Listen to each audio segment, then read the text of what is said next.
'cause I'm off to the hole in the road. I'm walking off school and I'm off to the city, watching telly all night and I'm not looking pretty. See, I got this job downtown, selling knocked off ladies' watches for £1. For a really dodgy man that I met in a dodgy cafe. You know, he said to me, the girl who sold these yesterday wasn't selling very carefully. Police came along and took her and all my watches away. So if you see some coppers, you grab my stuff and leg it, boy, right away. I'll be in the cafe. I'm just a boy from Sheffield, making his way through life. I'm just a boy from Sheffield, making his way. I'm just a boy from Sheffield, making his way through life. I'm just a boy from Sheffield, making his way.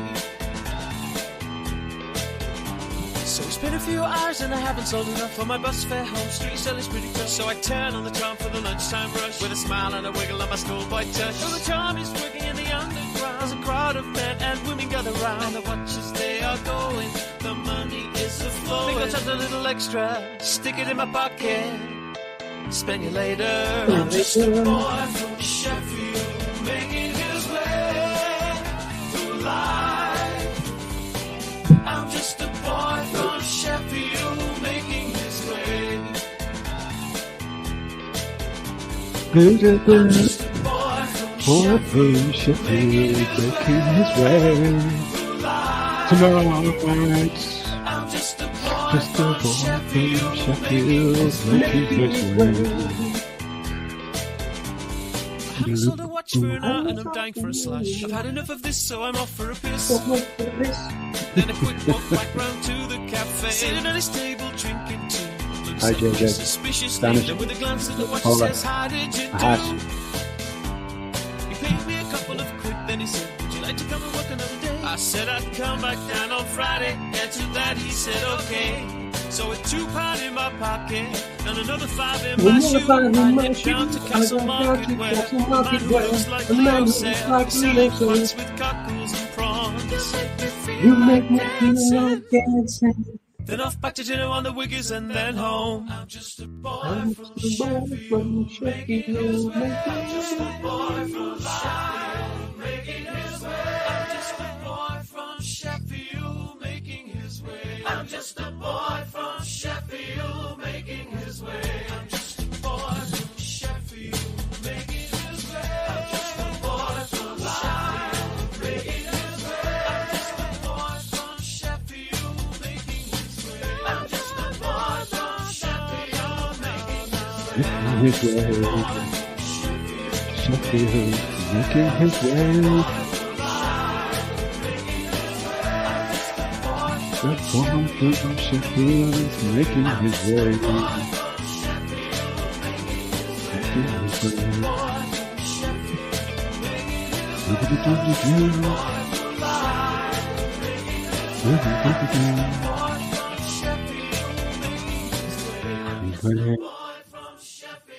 Making his way. Hey, Rob. Hey, good evening. Welcome to Raconteurs News After Dark. Boy from Sheffield. That's East West, of course, starting the show off. How you doing? Well, I hope you're okay. Anyway, we've got fucking tons of stuff to talk about tonight. It's amazing, isn't it? And tonight, I've got my 6x6 cube. Now, this is an MCG. It's a 6x6 magnetic cube, and I've been playing with it for the last couple of days. This is my new 6x6 regular, so and it's pretty nice. It's magnetic, so it's pretty good.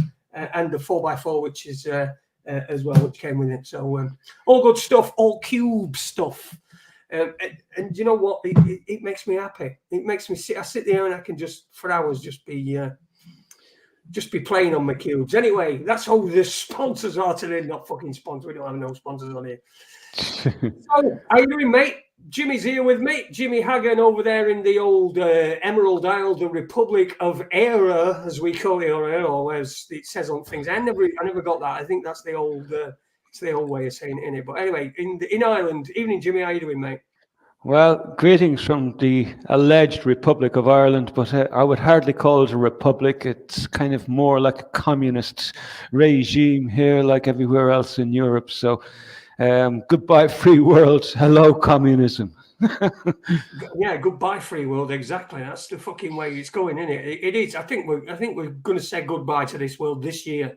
This. I'm not talking about this old world. I don't think the world's going to end. I think with this shit that we're living in, I think we're saying goodbye to it this year, one way or other. So anyway, let's say hello to some people in chat room. Evening, Spanish Chicken. Good evening to you. He says he's a bit pissed, isn't he? He says he's been to a funeral, somebody's funeral today. So send them on the way to their on the next. They're already fucking there. It takes a week, doesn't it, to get buried? They've probably been reborn already. Just Yeah, exactly. Yeah. Good evening, Jerry, son of Mick, as well. Martin Redding is in. Good evening, Martin Redding. JJ, Hey, Spanish Martin. Chicken, Chris Partridge, Mascara Snake, Kendo, all the people here. King L, the Cube Master, he says. Yeah, you're right. Robert as well, Health Freedom UK, did a show on Wednesday night. Check it out. It's on Health Freedom UK. You need to subscribe to that channel. Well, you don't need to, but it'd be nice if you did and watch Health Freedom UK. Some great advice on there about your health and how to keep it, because that's the most important thing. People talk about money, and that's really most of the things that get discussed is financial and stuff like that. But your health is the number one thing. And I can promise you, I know it's the number one thing. If you haven't got it, you've got fuck all. Ron Malcolm, good evening to you.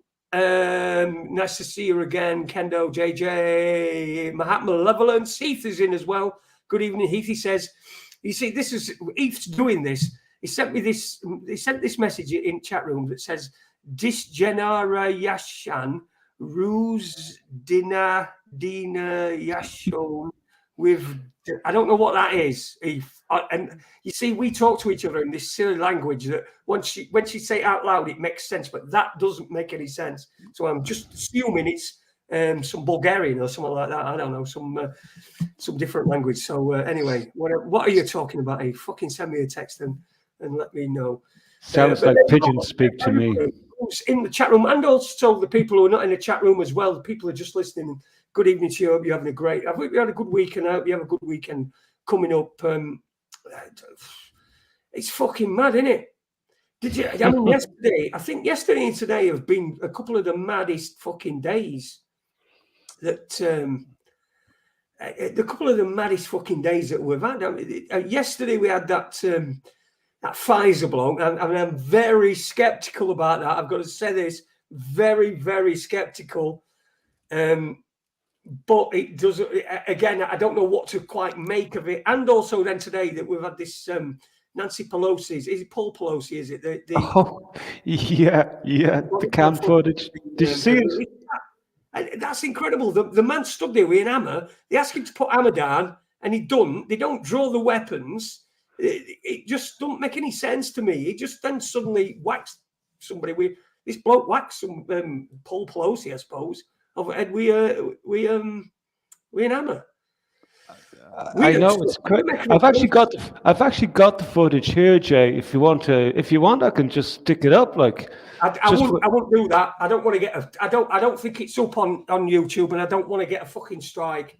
So I'd prefer not to. If you want to go and look at it, anybody go and look at it. But I don't want to put it up on here because. Oh no, that's fair enough. Fair enough. Yeah. Aren't they? But it was very. Did you see the swing he took at Pelosi? He flattened him. He absolutely flattened him on the fucking deck. He was out for the car, and he went in like it was like whack. And he just Sutcliffe would have been proud of that. I'll tell you what. The copper just told him, "Put the hammer down. Put it down. Put it down." He says he was there. He was giggling like a little child, and the next thing he just fucking. Whack! I don't know. He must have hit him on the head. I don't know whether he got him with the hammer or not. He probably didn't hit him hard enough. It's what I reckon. Like, but it's like fucking. It's fucking crazy, isn't it? Yeah, and the cops are arresting him, and they have your man. I can't remember his fucking name. It's irrelevant. Like he's lying flat on his tummy, and his arse is sticking out over over his jeans, and the boys. Well, these arse would have been out anyway, wouldn't it? Because we all know what we're going on, don't we? Honest to God, the pair of boys are standing there in the fucking hallway in their shorts. Oh man, fucking nuts! You see, it's fucking. And then we had this this Pfizer thing again. Another thing that I don't really want to fucking. I'd like to be able to play it, but when we get onto Rumble, which we only need 5 more subscribers for, apparently, to be able to get onto Rumble, we have to get onto Rumble. So we'll be able to do first sort of hour or hour and a half on here, and then perhaps do somewhere else on Rumble or perhaps. So if you can subscribe to that, we get 5 more subscribers. We'll be able to do that and show things and show different things. I'm just skeptical. I'm just just oh man, look. 33 looking, watching at the moment. Oh, we're gone up to 34. Thank fuck. It's usually all right when it's usually cases that it's 33 watching and I've got 3 fucking likes. Oh yeah. But come here, there's the link in the chat there. That's the Raconteurs News channel on Rumble. We need 5 more crazy bastards to fucking hit the subscribe. And we will be able to go live on there, and that we'll drop one of the either Facebook or Rumble. Well, we'll drop any of fucking others. Yes, I do wish to be pedantic, Martin Redding, because it seems like the sort of thing that you are fucking that you live by. To be a pedant. So yes, I am being pedantic. Sorry about that, Martin. But yes, you're welcome. Anyway, you're welcome here. I like the cupboard thing that you do, but that's it. Apart from you talking as well. Anyway, I'm going to drink. You'll carry on talking. Cheers, Jay. That's to everybody who has tried to impress a date by bragging about committing genocide. I think that were probably a little bit like Hitler and Eva Braun's fucking first date. That one. Did you see that? You saw this yesterday, didn't you? The Pfizer kid who was on a date who was recorded. Yeah. But before we go to that, Joe, because I know you want to talk about it, I wanted to ask, did you see the other surveillance cam footage of Paul Pelosi's alleged bum buddy? We'll just put it like that. Did you see the outside the home cam footage of when Paul's bum buddy arrived? No, I didn't see that. No, what was that? Describe it. He was breaking into the house. He had the hammer with him when he arrived, and he was there. He was beating at the window with the hammers, and he was beating. So obviously, like these windows that the Pelosi's have in their home are very, very, very tough stuff. Like he was beating the fuck out of this window so hard that you could see the shards of glass that were coming up at the video cam. It looked like it was snowing at one stage, So I don't know what's going on with this whole Pelosi thing. Like, my guess is that this fella came over with a beef for Pelosi. Who knows? Maybe Pelosi made a pass at his daughters or something. But who knows what's been going on behind the scene? But the fact that when the cops arrived, but here he is, like the guy that's in jail at the moment over this Pelosi business. He was actually breaking into the house at the time, and he was beating the shit out of the window. And then when the cops arrive at the front door, there's the pair of guys. This is not a fucking block. This is not somebody that's not familiar with that place, is it? It's not somebody who's not familiar with Pelosi. I mean, no. For a start, you don't just walk up to Nancy Pelosi's house, do you? You don't just walk up to the door and knock on the door and say this is your fucking your pizza or whatever. I can't imagine anyway. So this bloke must have known. It must have been part of it. Look, at the end of the day, considering what these adrenochrome drinking crazies do be up to, and their fetishes and all this sort of thing, it looks like that this chap may have been pretty badly disturbed by something. Who knows? He was probably like an abused kid, like, you know, because there's loads of connections that go way back to him and this hippie farm where he was living at, like with his parents and stuff like that. So there's a huge backstory there, which I haven't gone into depth really, but it just caught little bits and pieces of it here and there. And I remember early on, like when the story started coming out, it says, look, this guy who's been caught with Pelosi seems to me like he could have been brought up through the ranks of possibly alleged abused children in certain rings, and you know, and that would make him a prime candidate for you know, MK Ultra sort of stuff, wouldn't it? Absolutely, yeah. No doubt in my mind that there's something nefarious about this particular relationship, because, you know, if you're fairly well off, like the Pelosi's, like, why would you be going and having sort of like behind the scenes with these gutter rats? You know, it just doesn't make sense. Like, no, there's something going on. I mean, I don't have anything to do with people, you know, that you know, just nothing to do with me.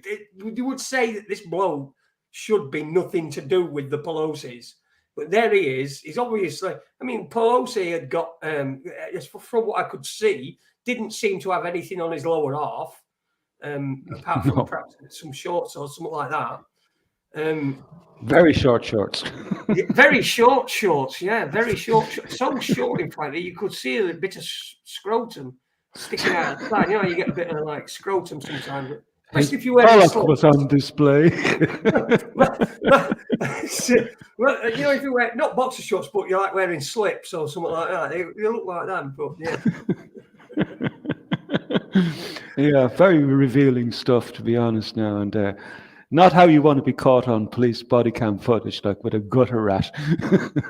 but I tell you what, as well, I've always said this, and I've said that it's always, when things like this happen, it's always a Friday or Thursday. It's the end of the week, so it's Thursday and Friday. This Thursday and Friday, we've had this bloke who looked a lot to me like. Who's that bloke on Dragon's Den? That English bloke. I think he's mixed race, and he's made a load of money selling stuff, and he's on Dragon's Den. I can't remember. He looked like him to me. I never actually watched, because you know, I haven't watched TV for more than 20 years. It's like, yeah, well, yeah. You know, so I've not watched much of it, but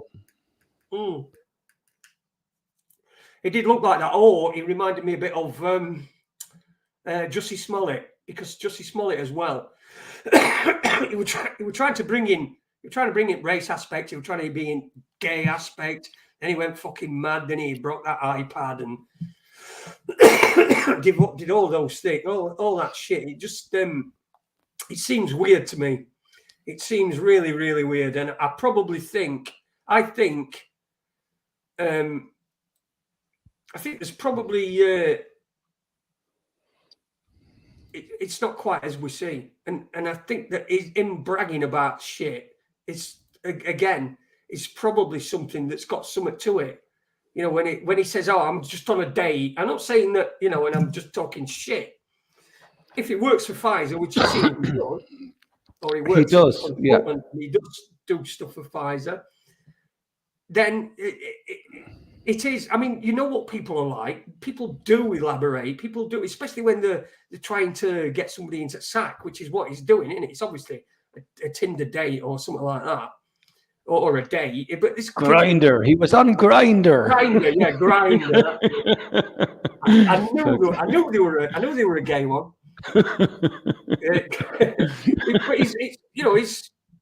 It just seems to me as though there may be some of that involved, and it's not getting a policy document, is it? It's getting a young kid who's fucking horny, who'll say, "Oh, probably to get his dick up this whoever's fucking doing interview," and he's just being. I'm not saying he's not. It could be fucking real. It could be fucking right, but I just don't think it'd stand up in a court.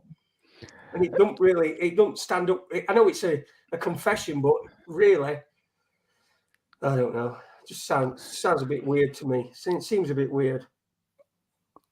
The weird thing about all of this, and it's like this whole, the story itself is interesting. It'll probably go nowhere. Like the dude in question, whose name is John Walker, right? Jordan. Or Jordan, yeah, Jordan. Jordan, yeah.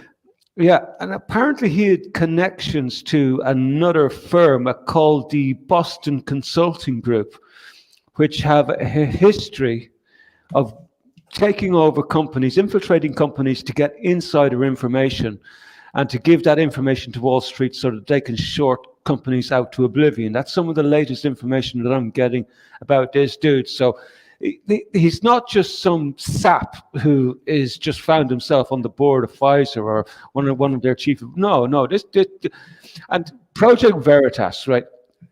I'm looking very, very closely these days at the alt media, and I'm questioning every single last one of them.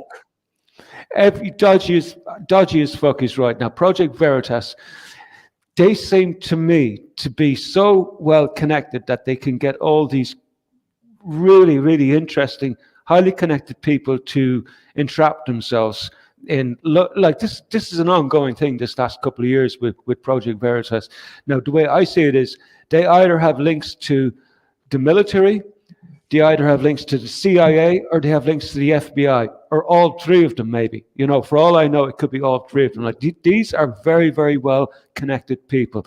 For some reason, they seem to be in the right place at the right time to get these scoops. They seem to know who to target, and they're so well organized that they can set up a whole drama, a whole staged event in a cafe and get somebody to entrap themselves because they have so much bloody information about a person that they know that they are going to entrap themselves. That's how it seems to me. I don't see this as just some organic investigation. To me, this stinks of intelligence, and I could be wrong, but that's how it seems to me. Well, Project Veritas, if I recall correctly, then Project Veritas sort of split. They were. Do you remember Project Camelot? And it's probably still about, but you remember Project Camelot? Still Kerry Cassidy. Kerry Cassidy, yeah. And Project Veritas, that came from that, was a splinter group of Project Camelot, weren't it? If you remember, is it Bill? What's his face? What's that other one? Bill Maloney, is it? Bill Maloney was Bill Maloney. Fucking Bill Maloney's got an whole new career. You look at Bill. You look at there's a bloke who does podcasts, and I'm telling you, it's fucking Bill Maloney who's had some fucking plastic surgery. I am fucking telling you. But anyway, no, it's. Are you talking about the guy? Are you talking about the guy who used to wear the hats? He had the hats. Yeah, that's him. Yeah. He was called Bill Summer. Oh, somebody will tell us in chat room, won't they? Bill Ryan, yeah. Yeah. Bill Ryan and Kerry Cassidy. Yeah. I remember them. I loved their site. Their site was brilliant years ago. Like back in my sort of when I started researching Project Camelot was one of my go-to spots. Like and now I couldn't be arsed. She's just a fucking nutcase as far as I'm concerned now. Like, but she's still going. I just lost interest, and I just didn't bother watching it anymore. But I only used to watch it for. It were an early days thing, weren't it? It was about 2008 sort of time when Project Camelot had got, they were doing all sorts of good stuff, and I can't really remember what they did. There were a lot of UFO and alien stuff, weren't it? That yeah, and people who were sort of like living two worlds, like they were living part of the time on Mars, and then they come back on weekends to Earth for a break, like all the crazy shit, man. And of course the Nibiru stuff, and the world is about to fucking collapse and be destroyed, and the usual shit. Like that you and they done quite well. They were never short of material for broadcasting with, like, and some of it was fascinating, some of it very compelling. Like Area 51 was another topic. It were good stuff. I mean, back then there were lots and lots of good stuff, and the thing was if you watched it, somebody didn't then naturally assume that you agreed with it, right? So you could you could say, "Oh, that was a great med film," yada yada yada, and then nowadays somebody go, "Oh, you can't, you fucking watch that. Oh, you're a fucking chill, obviously then, because they're a fucking chill and all this shit, and everyone does that these days." But that back then, you could watch things and you could comment on them, and people would just fucking, you might get a few arguments and stuff, but generally people would just fucking leave you alone. So it were back in the day. I mean, the dead internet theory, I think, is absolutely fucking spot on. There are all the fucking stuff that's going on online. It's always arguing and fighting and beefs and all this. And most of the time, it's done by bots. Because if you think about it, in 2016, we went over the threshold of 50% of all internet traffic being bots, right? So all the interactions that went on the internet, in 2016, it went past so that there were more than 50% was bots and less than 50% were humans. And so imagine what it is now. It must be 70, 80% of the stuff that you see online is not from a human being. It's from like just a bot, a robot. And with AI, you can see that they can make an argument. They can make an argument for anything, really, can't they? Using AI, make an argument for blah, blah, blah, blah, blah, blah, against blah, blah, blah. And then they'll post that. And then real people are wasting the time fucking tapping back a response to this fucking bot that don't even mean it doesn't know anything. It's fuck all. You might as well just ignore it, but people can't do that. People can't ignore it.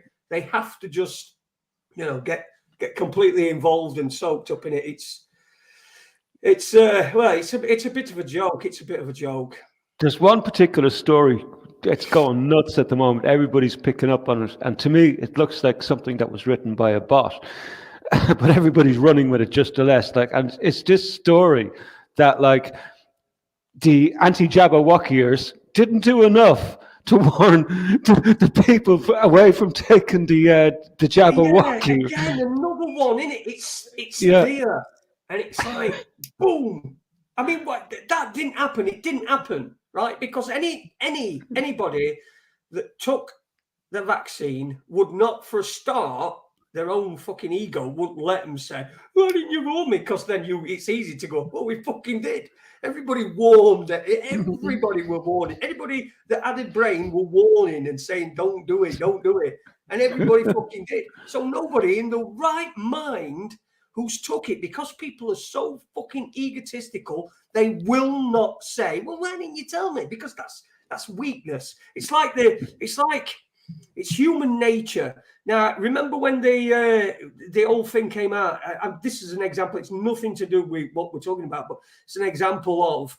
Remember when there were these allegations came out against Michael Jackson again a couple of years ago, and these two lads came on and they said, and they did all this thing, and it turned out that it was bullshit. But you knew it was bullshit anyway, because you could tell it was bullshit for the simple reason that out of the pair of them, they both said it was what they'd been subjected to were quite, soft. He said he'd get us to bend over and then he'd masturbate, right? And just think about this. They were on with the wives, and there's no way on this earth that they could say he fucked me in the arse. That they couldn't say it. So it were sort of watered down to this other stuff, but they kept running with it because it's Michael Jackson. They'll make Netflix fucking money and all this shit. But the one thing they didn't say is, he penetrated me, he raped me up backside. Because for a man, that's a really fucking terrible. For a woman, it's a terrible thing. But for a man, it's also, it's just as bad. And for a man to say that, it's difficult, and your ego gets in the way because you don't want people to think, well, he's a fucking sissy, he's this happened to him, that happened to him, and because that's what men think in their own minds. So the ego just they can't do it. They can't do it. So it's ego that gets in the way every time when people are trying to fucking lie, because they're trying to lie and they're trying to do this. Trying to make this story to make it so massive and the biggest that they can, because those were clicks, fucking clicks, Jesus Christ. So fucking one of my teachers has told me that, people clicks would be a currency. I fucking never have believed him. Mr. Beeston, he were my computer studies teacher. We had our old BBC computers and he fucking stunk. So as far as we were concerned, computers when we were growing up, we were at school and we learned about computers. They stunk because he stunk. The bloke who were teaching us. Again, it's all psychological. You can tell who's fucking lying, and you can tell who's telling fucking truth. And it just fucking sometimes winds me up. Well, it don't wind me up actually. It makes me laugh. That Did you see one of the children that was at the center of that Michael Jackson story back in the day came out, broke silence there about a year ago. I don't know whether you picked up on that, and came out and told the truth about it, and said Michael Jackson done nothing to us. And at the time, the parents put so much pressure on the child, and the authorities that were investigating put so much pressure on him as a child that he felt compelled to go along with them, but in the story he was telling, that in latter years, he recognized that what it was wrong now, but he broke a silence there about a year ago. One of those children saying it was bullshit, man. We were coerced into acting in that way and become the accuser. And terrible story, and it is what it is. Greed, greed and money. What it was probably all about, greed and money. And then of course you have nefarious actors because probably working for other reasons to topple Michael Jackson being so popular and such a reach. And he was a bit of a humanitarian too, and you can imagine why Michael Jackson was just as much of a victim as any fucker else. He didn't have a childhood. I think there's some story come out that he was chemically castrated by his father when he was a kid, so that he wouldn't lose his voice. The high pitch that he had in his voice. So he was chemically castrated, so that won't go away. So he was basically a child for his whole life, his whole entire life. He was a child.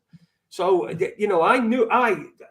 saw as soon as I saw the alligator, I look at people and I watch them, and my gut tells me whether they're fucking telling truth or they're not. Or the lying. Sometimes you get it wrong, sometimes you get it right. But to me, it didn't. I don't think that they were fucking. They should have even been able to tell the story, because I just thought it was bullshit. But there you go. As a kid, I loved Michael. Oh, the irony. Yeah, I mean. Everyone loved Michael Jackson, didn't they? Fucking Michael Jackson. He just did his shit, man. Again, another one that fucking took on Sony. Who else took on Sony? George Michael. What have they got in common? They're not fucking here anymore. Yeah. Yeah, and both reputations destroyed. What was it? One got caught in a toilet in New York, somewhere like that, in a public toilet, and the other one was dragged through the fucking gutter. Yeah, he was in California. California? Was anyway, it California? In a public toilet somewhere. George Michael. Yeah, he were doing. He were being gay. That's all he were doing. He were just being gay in a toilet, and that's how they outed him. Because he before that he'd not come out as gay, so that outed him. He came out as gay. And he turned it back on him.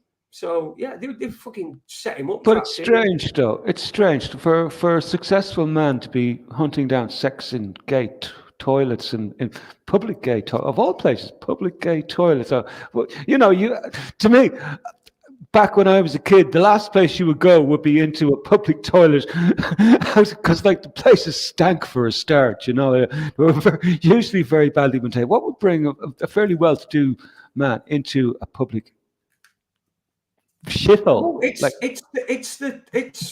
the sexual experience. It's the danger. That's what he's after. That's right. The whole part of it. Why do you think people end up hanging themselves wanking? Because they don't want just the wank. The wank's nothing without the danger. That's the whole thing. For Michael Hutchins, he did it, didn't he? Topped himself. I didn't realise that was a thing, Jay. Holy shit, man. I'm missing out some of my sexual education here. Thanks, man. I have to try this shit out. Oh, man. Oh, Jesus Christ. We've had them all over here. We've had a fucking Tory MP found dead with a fucking bag over his head and an orange in his mouth and a fucking somewhat shoved up his arse. So that's a sitting Tory MP. Well, he weren't sitting at the time because he obviously had to up his arse, but he was a sitting Tory MP. He had a seat anyway. But this one, we had that spy. Remember that spy, that MI5 spy? He was zipped up in a bag. He'd zipped himself up. He tied himself up, put himself in a bag, and zipped it up, and then locked door behind him, as you know, as you do. Just crazy. It's the thrill. That's the thing. There's a dogging car park down in the seafront. Dogging. That's another thing. It's the thrill. It's not it's about the thrill of being caught. You know, I didn't even know about. I knew nothing about dogging up until about 2 years ago. And I never heard about it in my life. I said, "What the fuck's dogging?" I had to go Google the damn thing. This is all right. You had to Google. Yeah, of course you had to Google it, Jimmy. Yeah. Well, actually. Yeah, I didn't know. Like, you know, the term was brought up, and I said, "What the fuck is dogging?" It's like, you know, am I gone that fucking old? It's just like sometimes I feel like I'm so, because I haven't kept up with all the new nomenclature and stuff like that. So I'm very fucking thicky wicky in a lot of ways, you know, and really ancient in a lot of those ways, and I haven't kept up with the movements in language because, do you know what? Couldn't give a fuck what people want to do. You know, people do whatever you fucking want. If you're an adult, consent fucking adult, go fucking zip yourself up in a bag and shake yourself fucking up the arse with a fucking banana. I don't give a fuck. Go for it. And if you kill yourself in the progress, I hope you had a good fucking time. Yeah, exactly. We enjoyed it. You know, if you know, like Mick Hutchins, he fucking hung himself at the back of the door, didn't he? Because he was having a wank and he wanted to have a wank when he was nearly dead. And then he was nearly dead and he had a wank and then he died. So, is that what happened to him? Holy fuck. Yeah. Jesus Christ. Yeah, they all do it. There's been MPs doing it, all sorts of people doing it. It's asphyxia. It's called tantric sex, isn't it? There is something to that. I know about this asphyxiation. Yeah. I've known about that aspect of it, like, you know, but I didn't think people took such crazy risks though with their when on their own, like, you know. Usually I've heard a lot about strangle sex and stuff like that, like, and how it sort of like enhances the sexual experience, like, but usually, like, you're not on your own, like, you know, it's like, and usually, like, you have somebody there sort of monitoring just to take care that you don't go too fucking far. But when you're on your own, man, shit, you really are on your fucking own. But you see, that is the most likely time you're going to do it is when you're on your own, because this is the thing about it, is it makes you. What's the reason we don't have sex in public? Most people, they don't have sex in public. It's the shame. We're ashamed of sex. Sex is a shameful thing. And so when you've got something that's different to what general people think is the norm, the shame's there. The shame's even more. So you're more likely to do it yourself on your own without anybody there, because you don't really want anybody to know that you've been doing it. And if they find you dead, you know, it's like, you know, Mom, it's all right, Jason's dead, found him dead, fucking having a wank with his fucking thumb up his arse. Chris is saying that I need to watch. I lied about it. Chris is saying there, I need to watch Flatliner. Is that where the kids actually sort of like they're experimenting with some techno, where they go into sleep and they go into this sort of like dream, into a dream state while they're sort of like half dead? I've seen that. It's sort of the Flatliners is the clue. It's people get to a point where they're actually flatlining and then they bring them back. It's supposed to be. It's a real thing. People do it. This is how fucking weird people are. People are fucking weird, and they'll do all sorts of shit. Any sort, you know, you get fucking light bulbs from Vickers arses at A&E. It's not unusual. It's not unusual to have fun with anyone.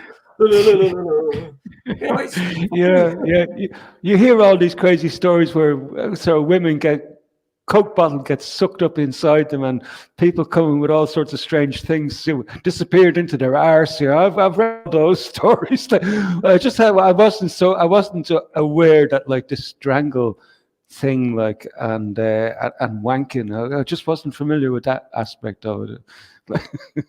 But I'm not surprised. I'm not surprised at all, because people are weird, a bit degenerate, and it's okay, man. It's all fucking good. Who gives a fuck, man? Is it Consenting weird? adults, who gives a fuck? It's not weird to them, is it? I mean, if that's what you want to do and that's what gets you off, it's not weird to you, is it?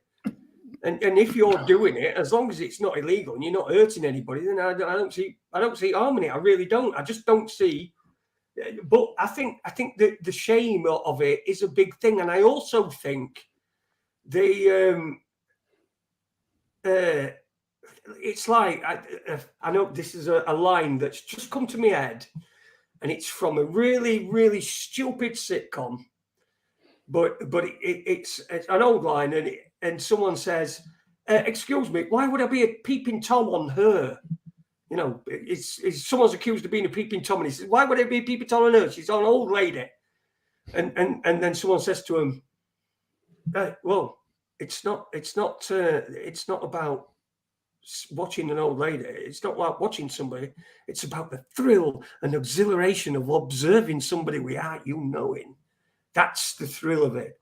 And there you go. You know, and the possibility of getting caught as well, too. Getting caught, danger. Yeah, everything's danger. Everything's danger. Everything's sex and everything's danger. We've simplified the secret to life, the universe, and everything. Sex and danger. Sex and danger. Mr. Slave stuck a hamster called Lemmy Winks up his arse in South Park. There you go. It's in the cartoons. They're letting you know. and so we've got this kid who's allegedly from Pfizer, and if he is from Pfizer, congratulations. I'll see you on Dole Q. But I don't think he is, because he has got a reputation for pranking as well. He did a huge prank when he were in college that got a lot of leverage, apparently. So whether he's a prankster or another point, but if he's sort of, he's in there and he's allowed, because he wants to do that. That's the danger. That's why he's telling him all this. It's the danger to it. If he is genuine from Pfizer and he's telling him all this stuff, that's danger. That's something that people seem to seek out. Danger seems to get people off.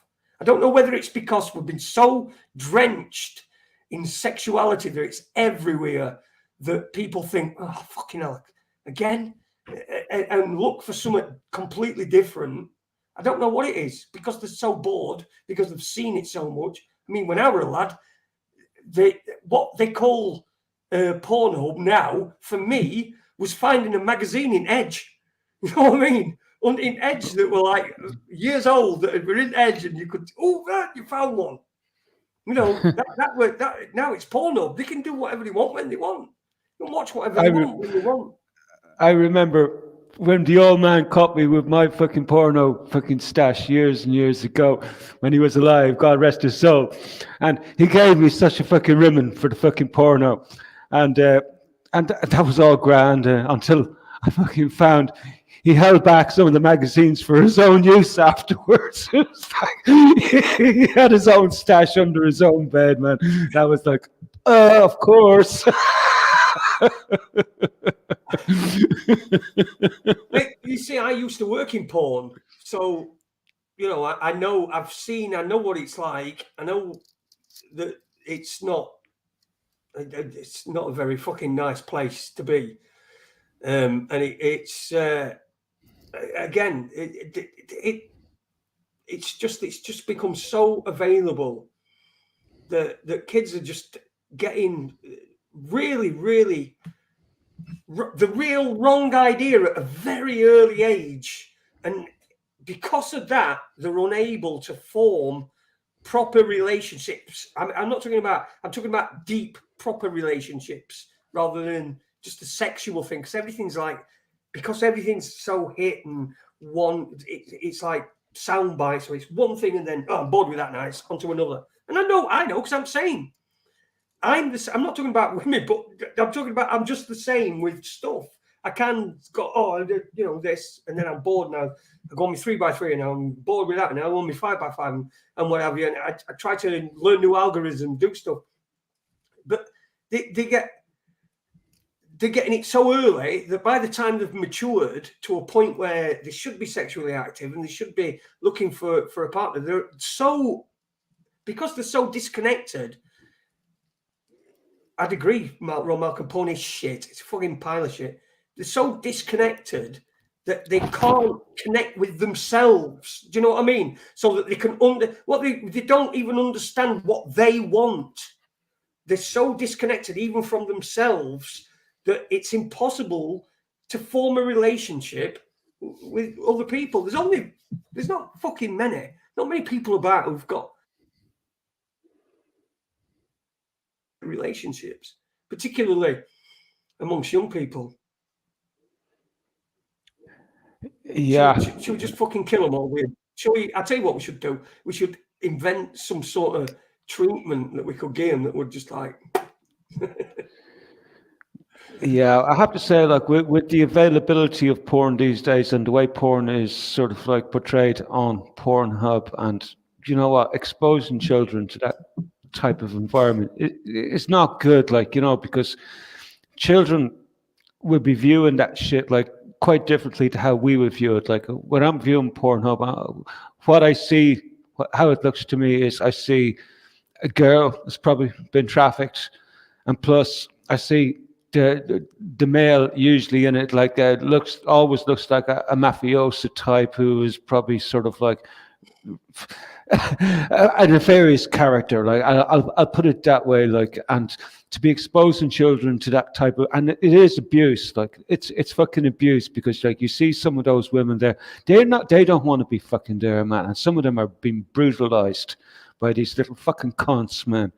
And it's awful. It's wrong to be exposing children to that sort of shit at such an early age. Like when you really should be only fucking concerned with Lego and fucking.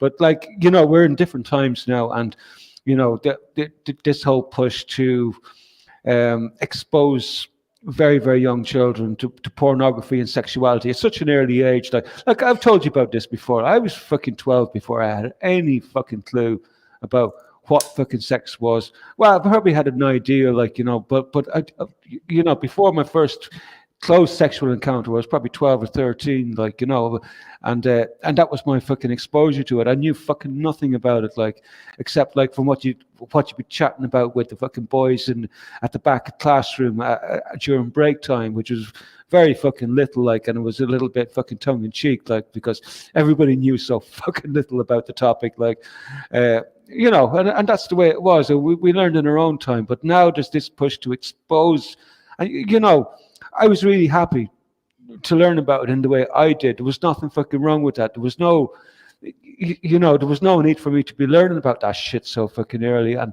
I was allowed to develop at my own time and learn about this fucking shit in my own way without being pushed, coerced, or being encouraged, which is exactly what's happening now. And I don't know what else to say about the matter, like, really, to be honest. I've just accepted it's just not, it's wrong. Fucking wrong. Yeah. Bieber Botto says, have you seen that lovely old Jewish couple who are behind the majority of homosexual porn? Sorry. Who are behind the majority of homosexual porn, says Bieber Bozo. And Martin Redding said underneath, really, the Jews? I don't think he didn't. He said a lovely old Jewish couple. He didn't say the Jews, all the Jews. No, nobody's saying Jews. In fact, I don't even know what Bieb's talking about. But, you know, fucking hell, just stop jumping on shit like that. Like, and just like, oh, no, this is someone who was... I was thinking about it myself earlier on. But if I said that I was listening to Ben Shapiro last night. I think I was watching Joe Rogan with Ben Shapiro on. I saw it and I thought I'll watch that. I watched a bit of it, and they were talking about kosher, and I didn't know this much to, I mean, I didn't know this, don't take much notice, but I didn't know this, but kosher meat is pretty much the same as halal, right? But I thought to myself, so if somebody, fuck off, Martin Redding, fucking having that cunt, fucking coming here with his bollocks, fuck off. We don't need him. Fucking block the cunt. Oh, fucking time out then. Fucking sick of the cunt. Fucking shit like, oh, Nazi news, nah. Fuck off, fucking dickhead. Don't bring your fucking shit over here. I'm gonna take it somewhere fucking else. Fucking dude. I'm fucking crawl into your fucking cupboard. Fucking pisses me off. Anyway, what were I talking about? Yeah, that's yeah, you distracted me there. We're talking about that. That's it. Right. Ben Shapiro. Ben Halal Shapiro. meat and kosher meat are Yeah. essentially the same thing. But people can criticize halal meat. I've heard people criticizing halal meat fucking all the time. But I think if you criticize kosher meat, you're probably called anti-Semitic. That's what occurred to me last night. I thought, because I never knew that. I never actually knew that kosher and halal were essentially the same thing. I didn't know, and I've heard that term so many times because I do follow a few of the white supremacists, because you know, it's important to keep track of like what the white supremacists are up to as well as everybody else. Like, you know, so you hear that word coming up all the time, kosher, but I never actually researched it. I just thought it was another catchphrase that they use for whatever, like, you know. And so kosher, halal, interesting. Yeah, that's what I mean. It's yeah. Miss Blue Side says, "Well said, Jason. He's another troll. He started on Robert, and now he's coming on here with his toxic behaviour. We are genuine people. Exactly. This is not the place. It's not the place for that. It's just not going to be fucking. It's not going to be tolerated. You know, if you get one fucking bad apple, it rots rest of barrel, so he can fuck off." And it's as simple as that. I don't give a fuck whether he fuck. I thought he was an interesting bloke, and he has got a lot of stuff to say. But he's not there to debate, is he? He's not there to talk. He's there to call you a fucking Nazi just because you just fucking say something that fuck off. Go and fuck yourself, you fucking cunt. Go back to Israel. Go and live here. But it's fine. I'll tell you what, I'll buy you a fucking plane ticket. If he's not like that, I mean, did you see that? Two lasses fucking went to Lanzarote for 28 quid and decided to go for a day. Got return tickets for 28 quid. And spent 4 hours to Lanzarote, spent 7 hours there, and then 4 hours flight back. but it's like that, Jay. It's like that, Jay. You can't even mention the term Jew these days, or all of a sudden you're a bloody Nazi. You can't even talk about even the word. It's like nuts. And, you know, on this channel here, there's only one Nazi, and we don't let him loose too often, right? And most of the people here are fairly well balanced. Like, you know, there's very few that I know of what could be called so-called anti-Semites. You know, there's actually none on this channel. But that doesn't mean that we don't talk about Jewish people. I talk about Jewish people. I'll talk about Irish people. I'll talk about English people. I'll talk about Christians, Muslims, the whole fuck. I don't give a fuck. You know, if that makes me an anti-Semite, so be fucking it. Right. Look, it's the same. Look, you see, the point is, right? People will say, if you want to know who's in charge, just think about who you can't criticize. Now, what I said then weren't even criticism. No, it was just a valid observation that I'd made, because I didn't know. I didn't know before. Now I know. I mean, see, every day's a school day, as AD used to say all the time. You know, every day's a school day. You'll learn something new every day, and I learned that at that point. And so I thought, well, you know, that's a bit weird, isn't it? Nobody ever says, and people are always talking about halal meat, but nobody ever says anything about kosher meat. It just don't make any sense. It's not balanced. So yeah, I mean, your man Adam Green, I do. Here he goes. Here's back. Look, this fucker. Give him some fucking grief. St. Martin in the sea. Go and subscribe to him. Give him a million subscribers, and then he'll fucking have a fucking heart attack because there's too many people watching the cunt. You know, well, he's back anyway. If I'd have been told to fuck off, I wouldn't have been coming back. No. Some people ain't got any pride. Anyway, we'll leave him to it. Everybody, somebody just fucking deal. I've got loads of mods in here. You're all to fucking deal with a cunt. Sorry, I'm not having a go at my mod. But yeah, you've got my blessing. Just do what you want with him. What you'd want to fucking do, I don't know. Yeah, and I mean, I've just he's probably got a fucking few good fucking good methods to fucking depress you with. Yeah, right, I mean, I found the chap quite interesting. I've listened to him quite a number of times over on Jimmy O's channel, and nothing against the chap, like, you know, but unfortunately, like, this is not Jimmy O's channel, you know, and we like to discuss everything here, and there's no taboo topics unless, like, it's outright racist or it's or we don't actually talk about medical advice either, and there's a few topics we don't talk about here for good reason, and but anyway, you know, that doesn't take away from the fact that I did find him. He went and he came back. So everybody in the chat room, you are now living rent free in fucking Martin's head, which is outside his cupboard.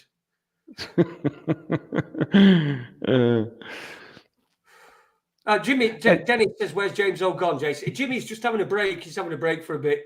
I spoke to him a couple of days ago. His sound is just having a. He's probably listening now. He might be. I don't know. But anyway, he's just having a break. He'll be back in February, I think. Okay. I'm not speaking out of school, Jim. Anyway, there you go. I'll be back in just a second, Jay. Just give me a moment just to check on things. Okay. Well, I'll just give people an update on what's coming up. So you go and get stuff checked on. He's going to go and check on his fire now and everything. Cool. Yeah, we got. So when we get, I'm away next week. I'll be back on the following Tuesday. I think Jimmy and Robert are going to be sorting some shows out on Tuesday and Friday next week. So you'll not be on your own. You can all meet up. There's only been me missing. And then the following week on the 7th of February, it's a Tuesday, I've got Ben Emlyn Jones lined up. Ben Emlyn Jones is going to be on. We're going to be talking all sorts of stuff. And you're going to have to tune in because I'm going to fucking ask him about Sanders. Neil Sanders, because he knows Neil Sanders probably, I don't know whether he knows him as well as I do or he's had him on, he's talked to him as much as I have, but I know that they run in the same sort of circles. And I know that Ben did a show, I think the night that I did a show about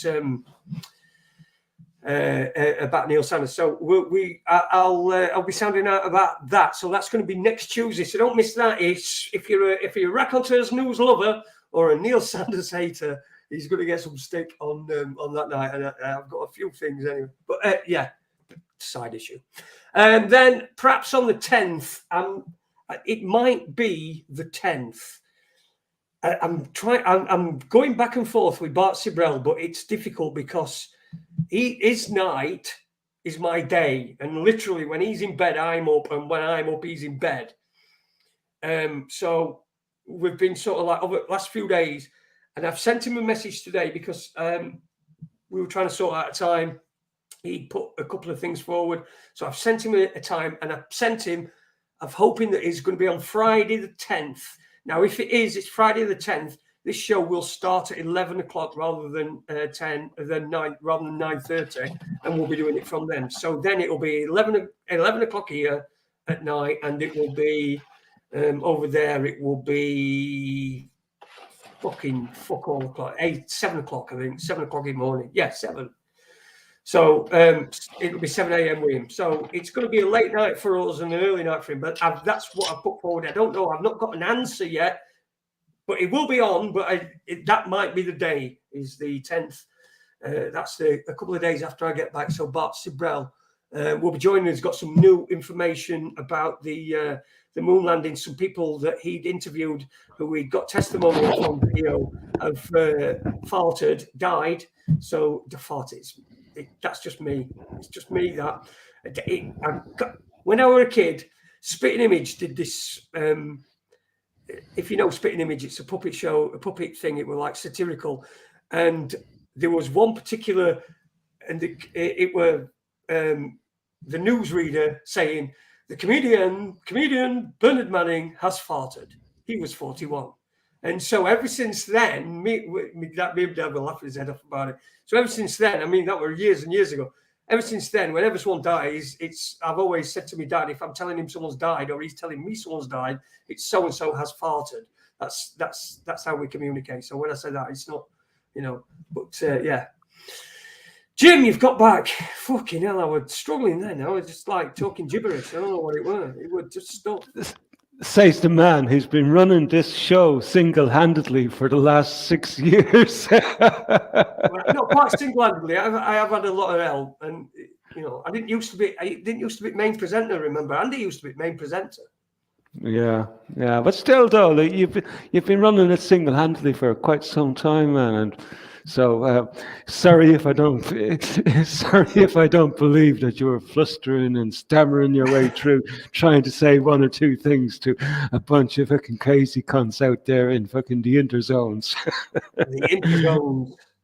Yeah. What are Sheffield Wednesday's odds of beating Fleetwood Town in the FA Cup tomorrow? Yeah, I don't know. They'll beat them. Their odds probably odds on, but they should beat them if they don't. But the most important game is next week, the week after, at Plymouth at home, because Plymouth are top and Wednesday is second. Although Wednesday have got a game in hand, and if we win that game in hand, we would be top on goal difference. So as it stands and as it's going to go into that game.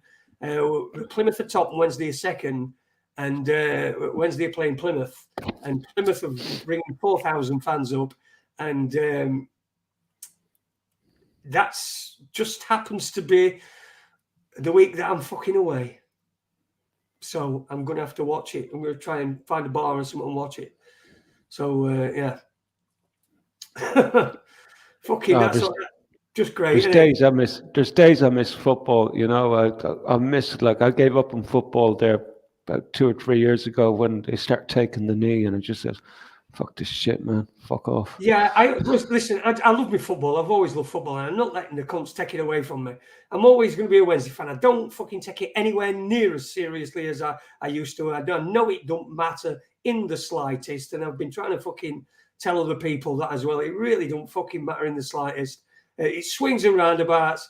If you've been a fan as long as I have, when I first were into football when I were a lad, Wednesday were a better team in Sheffield. Then United were a better team in Sheffield. Then Wednesday were a better team in Sheffield for quite a while, and then United were a better team in Sheffield for a long time. And then Wednesday, it's just keeps going one to other, and it's just sport. It's just something to pass time and to enjoy, and all that fucking political bollocks around it. I just don't bother. I'll even put it on a minute after it's kicked off, just so that I know that I've missed all shit at the beginning where they're all fucking masturbating into each other's pants. Of course, these days they're all busy attending each other's funerals and checking up on who's the latest to have some in fucking hospital because something's happening. We don't know what it is, but something is fucking happening. It's mad. I think that's probably it could be a reason why we've had these last two revelations this last couple of days. It may be that it's to take the heat off the, died suddenly phenomenon.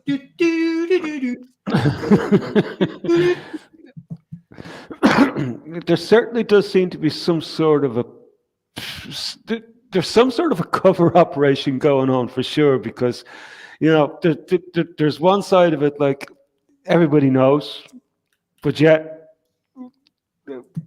nobody wants to talk about it except the people who have been expecting it to happen.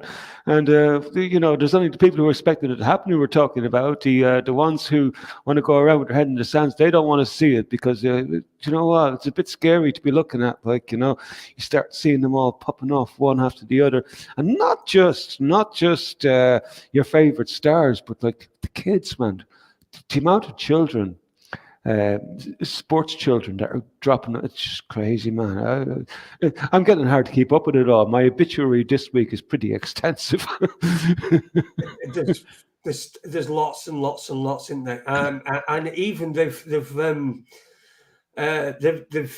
in the UK they've stopped the vaccines for people under 50. Not yet. They have. You will.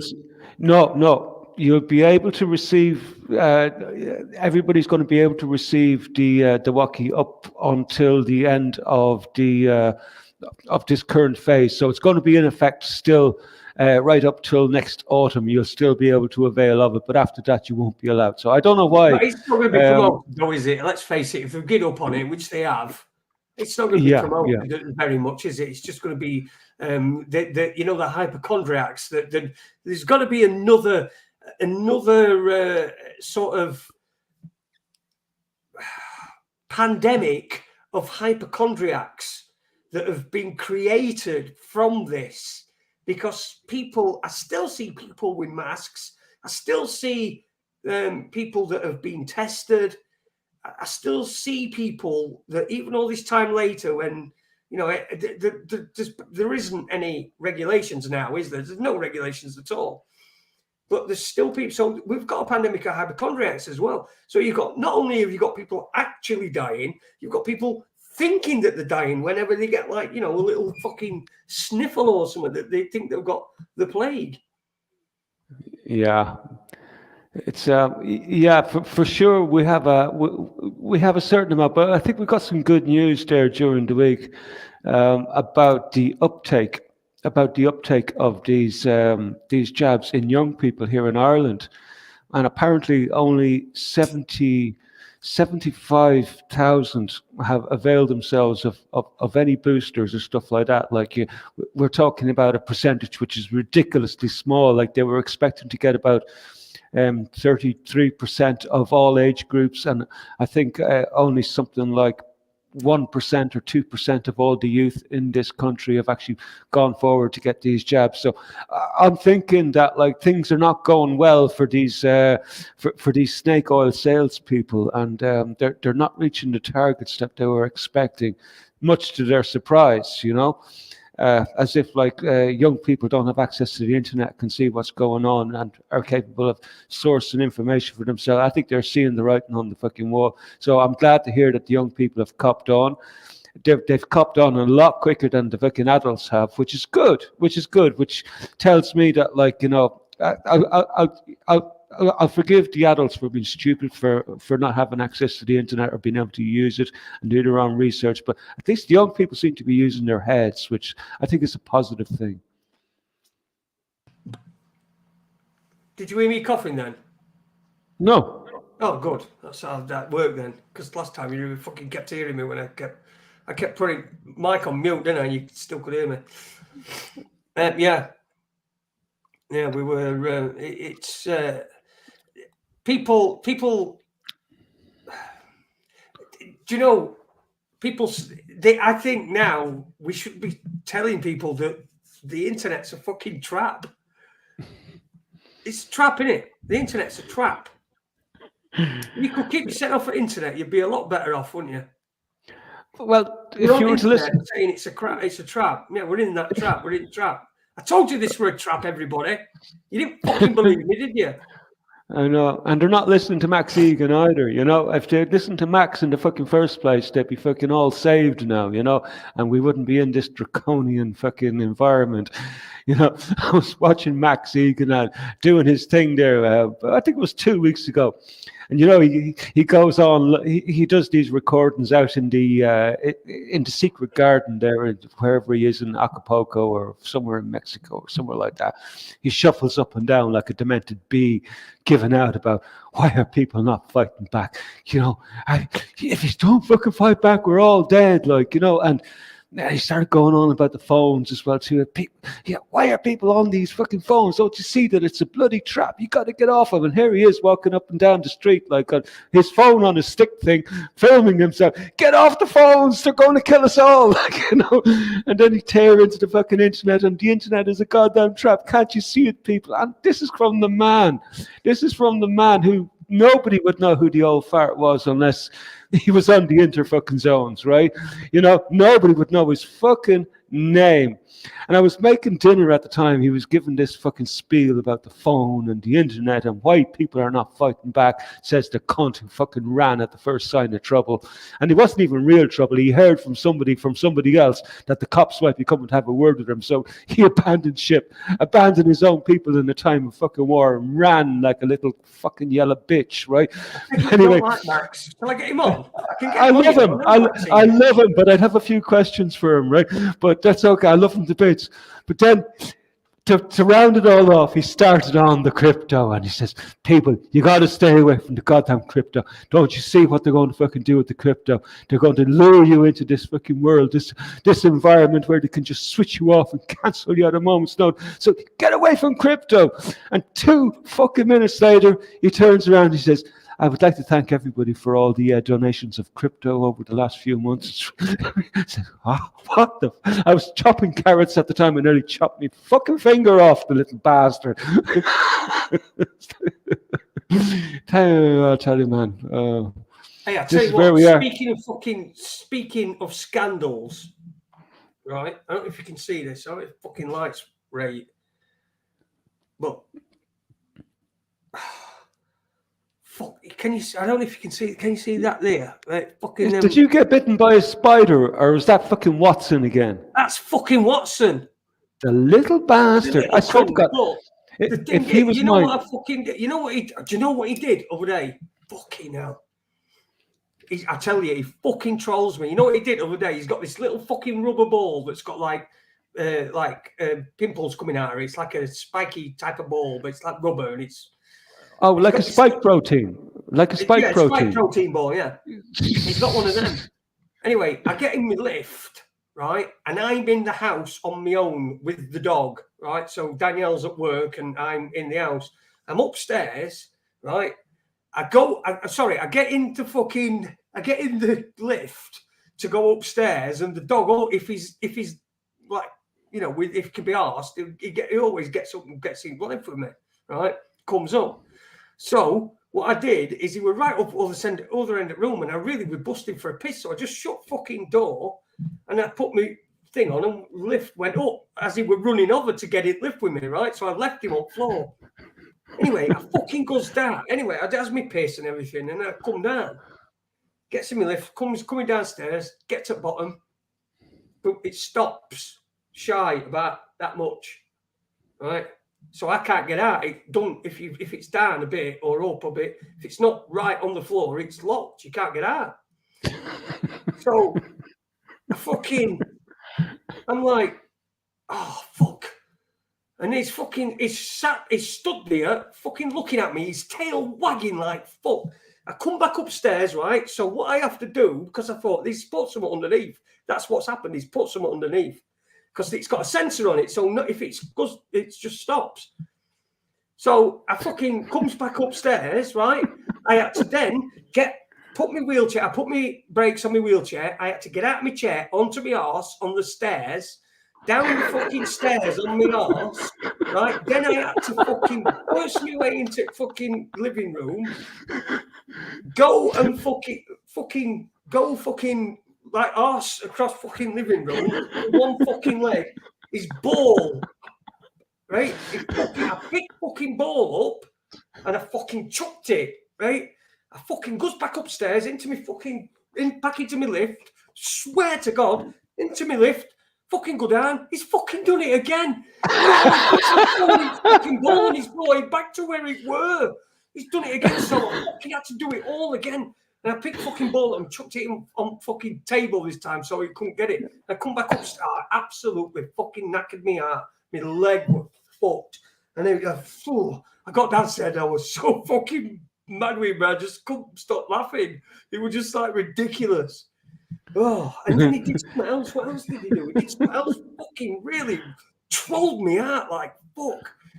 He's an utter get for it. There was something else. If I remember it, I'll tell you. I tell you what, why don't you send him? Tell him that you're sending him on a holiday over to me for a couple of days, and I can't promise. I came downstairs the other day, right? Danielle left for work, and you know I've been having garden done. When they come to finish it off, so they came, and I was still in bed, and dog were downstairs. They came through back to finish garden off, and he starts barking. Right, he starts barking, and so it wakes me up. And I think, I knew gardeners were coming, so I thought, well, gardeners are here, so that's why he's barking. So I thought I'd best get up. So I get up because Danielle's already gone to work. She'd got a meeting at like 9 o'clock or something. So she got this. I get stressed, jumps into me pushchair and then down in lift. Gets downstairs, right, and he stopped barking, but he sat right on back at settee. You know, on edge at settee at back, right at top where your head would go, on back of there. So he sat on back of settee. So as I'm going past him, I'm just going to go and open curtains, like curtains. I'm going past him, and as I go past, I put my hand out to stroke him on the head. He fucking bites me, doesn't he? He just goes back like that. My fucking thumb, fucking had me old thumb in his fucking mouth, bit like fucking bit it like fuck. I went, you fucking bastard. And what it were is it because he couldn't get to gardeners, and he was sat on back, watching him through window, sat on back of settee, watching him through window, and he couldn't get to him. So when I put my hand close, because he was so like enraged that there were these people on garden, he bit my hand, right off thumb, and I fucking hell. So then I fucking went mad. I went, oh, and fucking dog jumps up and he's fucking running around. He runs all around, fucking thinking I'm fucking chasing him around in my wheelchair. It was fucking funny as fuck. And then he fucking legs it upstairs because he knows I can't get up. And he didn't come out for about fucking 3 hours. I have a couple of good recipes. I might send them over to you. Dog porridge springs to mind. And the worst thing about it were we're all bruised. It's like faded actually a couple of days ago, but it were all really bruised, and all my thumb were bruised right on my print. And shame you can't kick you. Exactly, I can't. and my thumb were all bruised and everything. And anyway, I says to my missus, says, Watson's bit me. I says, I've got a sore thumb and you ain't even noticed.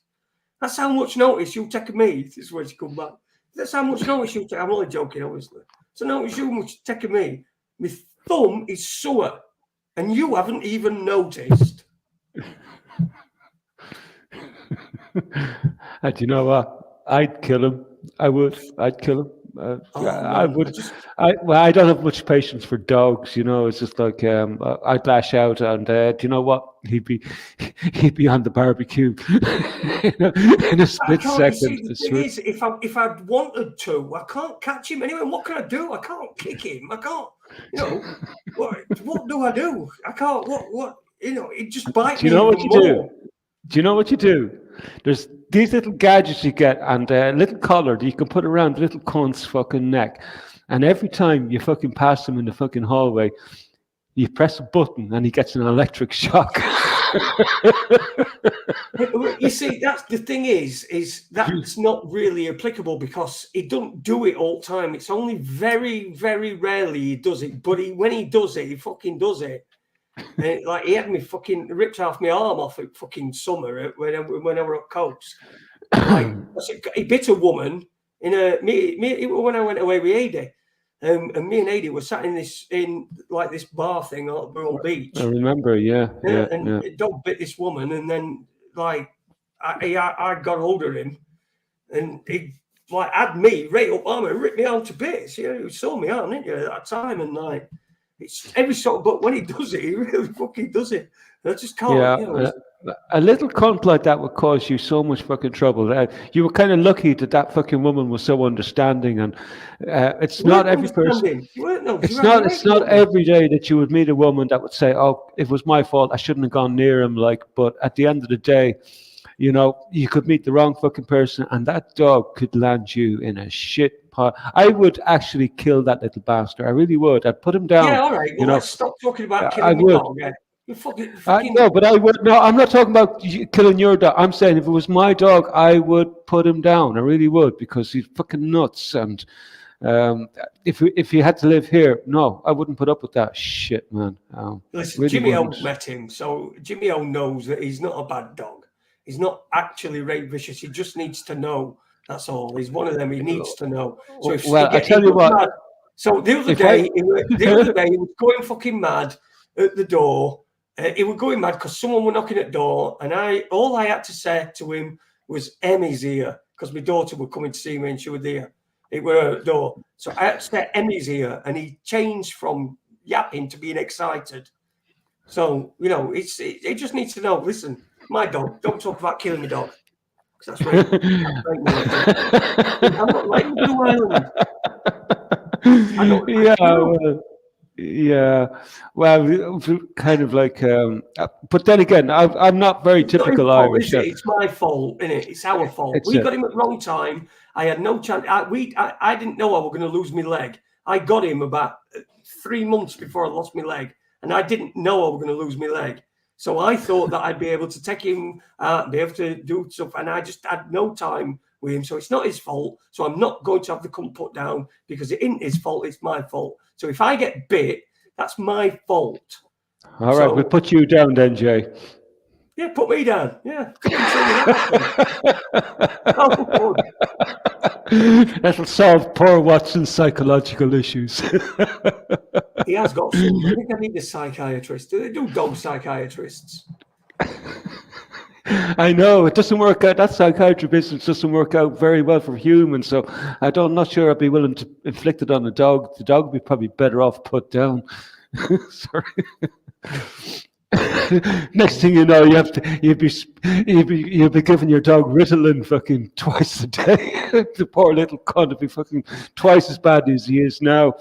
Next thing you know, he'll go out on the rampage and fucking in the centre of Sheffield, and 10 people died on the fucking bridge in Sheffield today. A crazy dog went out on a terrorist attack. Fucking hell, Jimmy, what's going on, man? Yeah. But anyway, but then again, though, I wouldn't be typical. I do say like, I know I do be a bit bravado, like, oh yeah, put that fucking cunt down. You know, that's the way we are here in Ireland. We just talk like that, you know.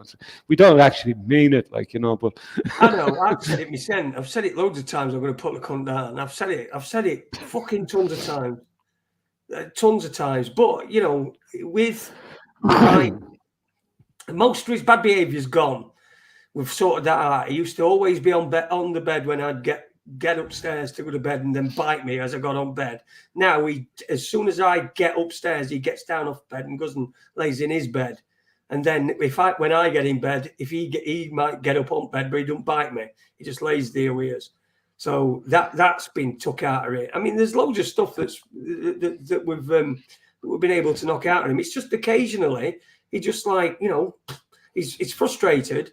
It's, you know, it's like he's like doing to me what someone who's frustrated might come home and kick dog. He's just doing it to me instead. It's just reverse. It sounds like elder abuse to me.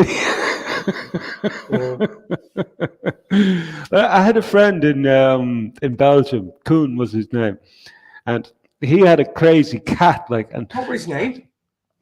Koen. Koen. K-O-A-N, Koen. Anyway, his cat used to attack him, right? Every time Koen would be heading to the jacks or heading to the bedroom or something like that, the cat used to jump on him and grab onto his back and rip the shit out of him, like, you know. So this type of behavior is hardly unique to dogs, like, you know. So some cats do suffer from it as well, you know. It's kind of weird. Yeah, the weird thing is we've had cats before, and they've always they've always been vicious and fuck it. Now they aren't really. Cats are different, aren't they? They're a different animal. Get it? They're a different animal, cats. When it comes to pets, cats are a different animal. Yeah, I don't. Cats don't make good pets, but they're kind of cute, but they're not good pets. But they're not like dogs, They won't follow you around like a dog would, cats. My cats here, for example, the only time you hear from them is when it's time for them to be fed. It's like after that they don't want to fucking know you. Yeah, cats. That's cats. I'll tell you what. Another thing as well. I want to ask people's opinion in the chat room. I've got a bike here that my missus bought a couple of years ago and has rode a couple of times. And it's taking up space.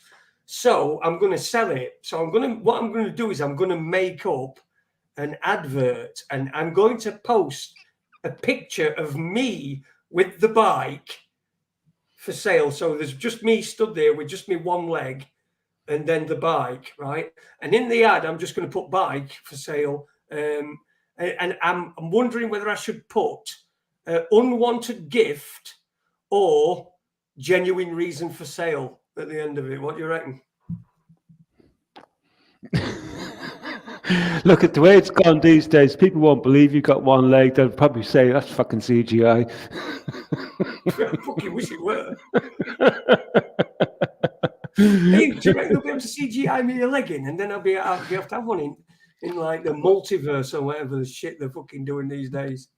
Well, I mean, there's that video that's been doing the rounds for the last few years. It's come up on the radar again about where the whale comes up and eats your man on the beach, but I think it's actually CGI. People do actually believe it's real, Have you ever seen that one?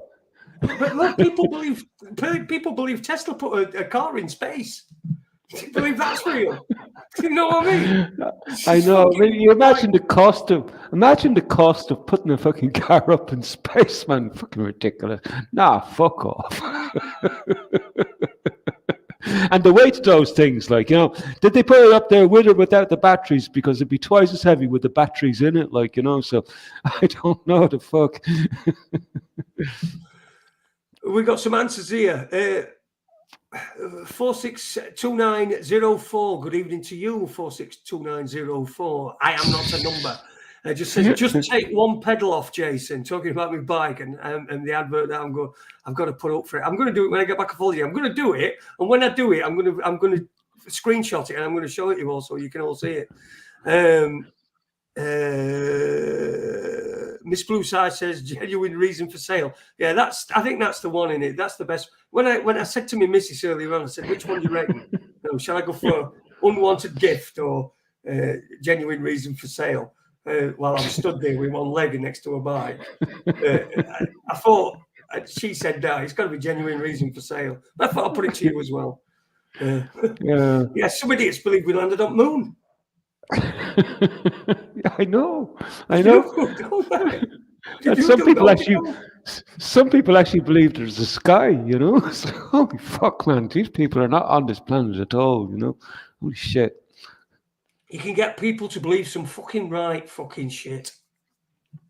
You can, and that's the problem. Is that fucking mainstream media, right? It's so full of shit. It's unbelievable. It's just dog shit. It's just having that on is like having a fucking, like Richard Dior said, I think. But having that on is like having an open sewer running through your living room, right? But it's also happening in what people say is alternative, and it's not really alternative. It's just a different spin on the same shit, but with like just some fucking idiot fucking clicking headline. I know. I think Kendo posted something in the Raccoons chat there earlier on about what was going on with the tanks in Ukraine, and from Redacted TV anyway. But I decided to click on through today, so I got to watch it, and lo and behold, who was on it? Scott Ritter. that useful fucking idiot who has a lot of questions to answer about the facts surrounding his alleged involvement in trying to procure a minor for sex. But we'll forget about that because it's only alleged. You know, we only have his word that it didn't fucking happen. So we'll just forget about that for a moment. Like, but this Scott Ritter, right? And there's something fucking wrong with this dude and this is the problem in the alt media. It's all Russia's good, NATO bad, right? And this is the story that's been going in alt media. They seem to be all fucking captured and only portraying one side of the fucking story, like, you know. And I'm sorry, but none of it stands the fucking stink test to me. You know, there's no way NATO has all of a sudden just become irrelevant and suddenly doesn't have the ability to maintain its own equipment and doesn't have the ability to put weapons anywhere they fucking like and doesn't have the ability to fucking fight off fucking Russia. Are these people fucking crazy? Are they living on the same fucking planet I live on? I don't know. It doesn't seem so to me.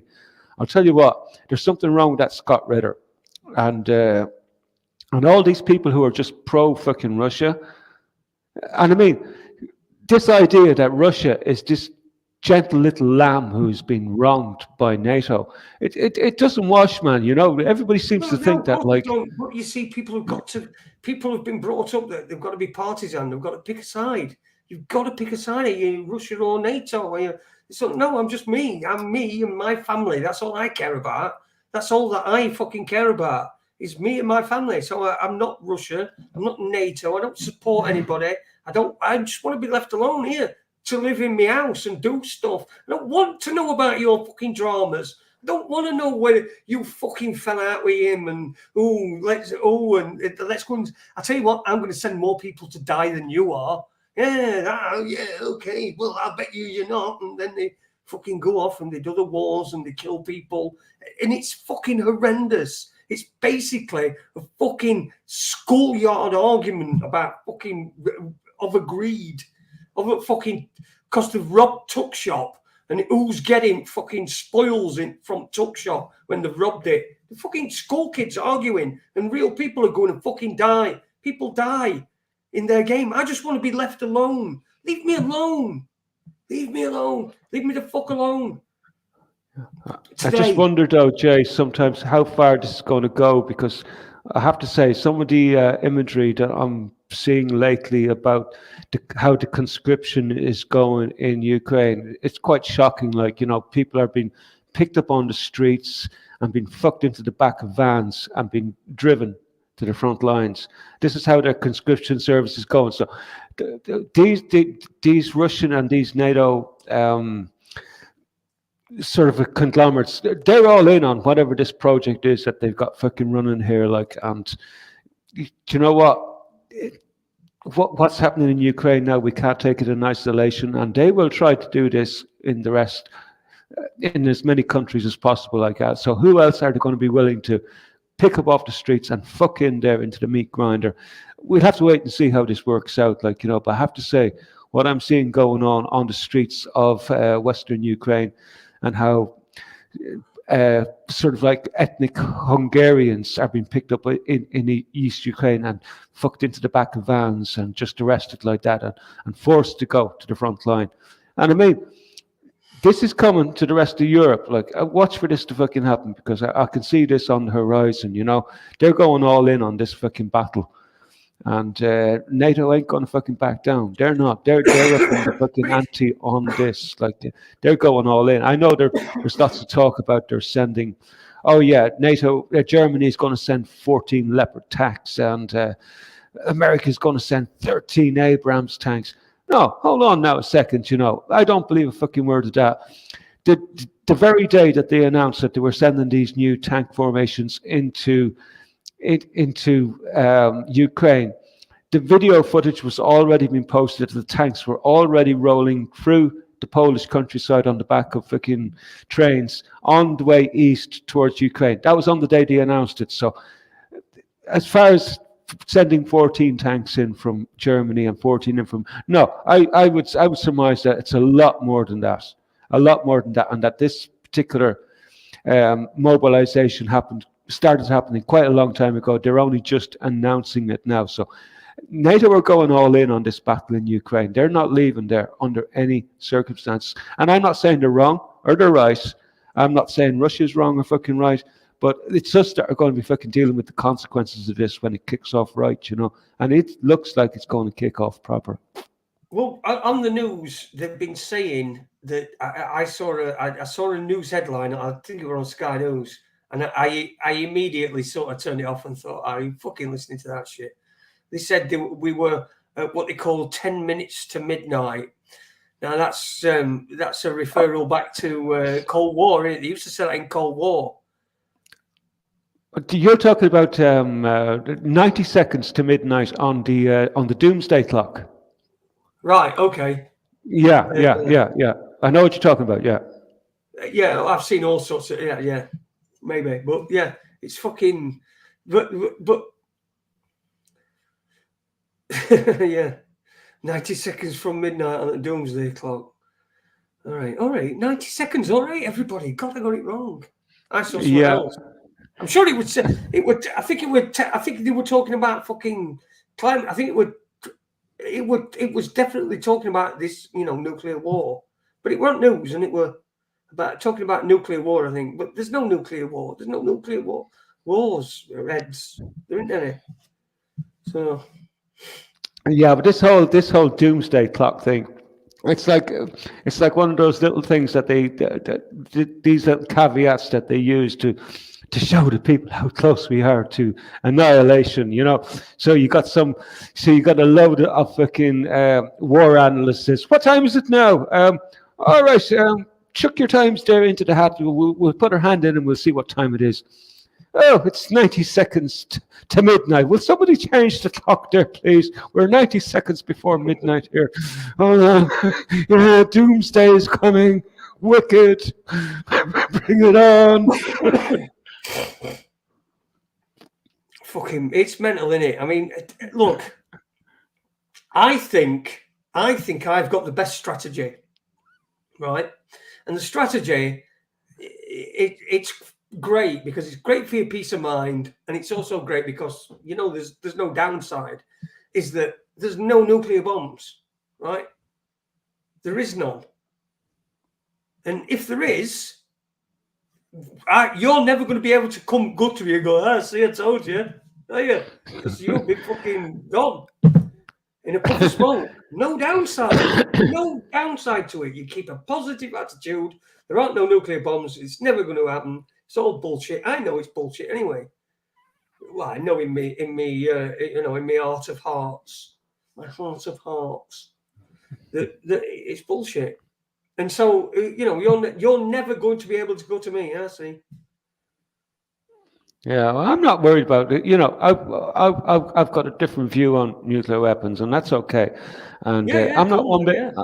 I'm not one bit worried about nuclear weapons. And if the shit does hit the fan, just isolate yourself for about 7 to 8 days and let the initial radiation die down. You'll be fine. Just no big deal. Just get to the fucking city centre so that you're nearest to the fucking blast, and let's have it over with there and then. That's what. If they come doing it in Sheffield, I'm in my car and I'm going to Sheffield fucking city centre to make sure I'm there on the scene, and I'm not fucking bollocking with all that shit afterwards. Fuck that. Want the next one. You haven't fucking topped your cent, have you? You were going to D anyway. I'll tell you what, there's no one you're going to take me out. I'm staying away from all the centres because, look, if there is going to be such a fucking thing as a nuclear exchange, the one place I won't be, and I can guarantee you, because I'm nowhere close to a fucking population centre, and that's the place you'd fucking do it. And just, and then just stay out of the fucking range of it for about 7 to 8 days. Radiation is not a big deal. Huh?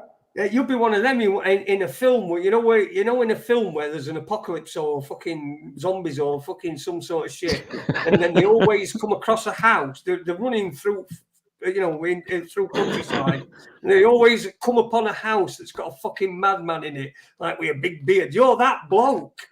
That's me. Are that bloke. You're the madman, aren't you? In that film, that's like you're Tim Robbins in War of the Worlds.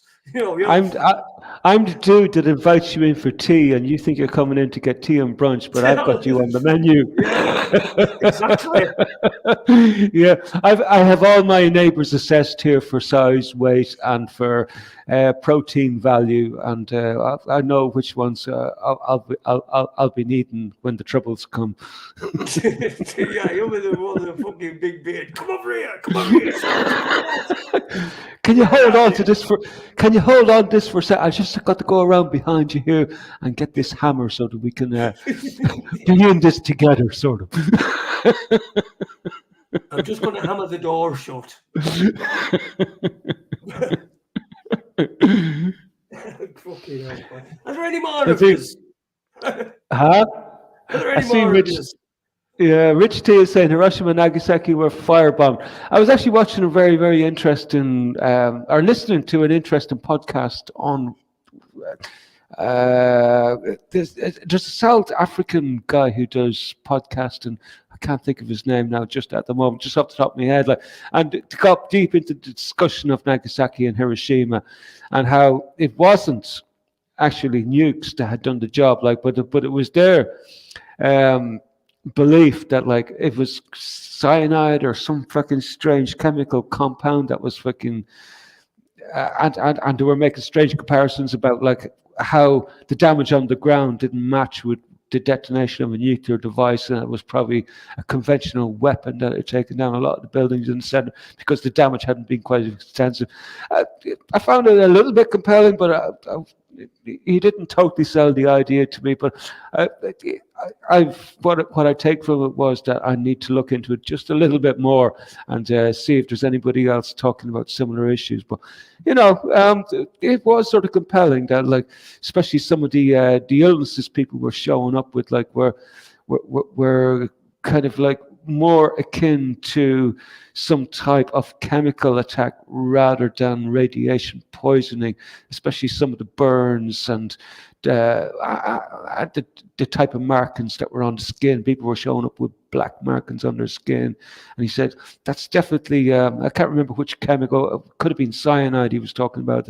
I don't know, but definitely was something for me to look into if I ever get time out of the fucking news cycle to look into some of those old topics. It's getting harder and harder, though. The news cycle is just too busy at the moment. Yeah. Non-violent extremist Tony says, I'm thinking the people of Nagasaki and Hiroshima don't give a fuck if it was a nuke or firebombers. Yeah, you're right there. Yeah, you probably, well, you fucking are. Apart from them dead ones, they just don't care anymore because, how can you? You're dead. Do you remember, Jay, that picture, which was allegedly taken during the Vietnam War, which shows a little female child walking up the road naked in a caravan of people escaping what was alleged to be a war zone? And it turns out that child was actually,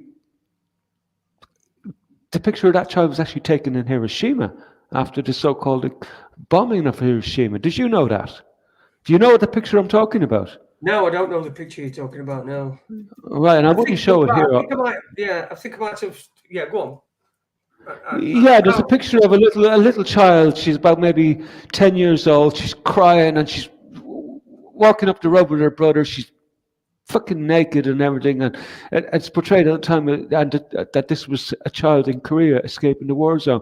And I just learned recently that no, that picture was taken. It's propaganda, though, isn't it? Propaganda. That's what we do. We use propaganda. And the story was at the time, why were these children? Why was this child naked? And the story was that because whatever chemical was released over Hiroshima and Nagasaki, it got into the clothes and was burning the clothes. They had to take the clothes off. So I don't know, but I found it very, very interesting, and it deserves a little bit of further digging to see, because I'm not sure I believe either story now.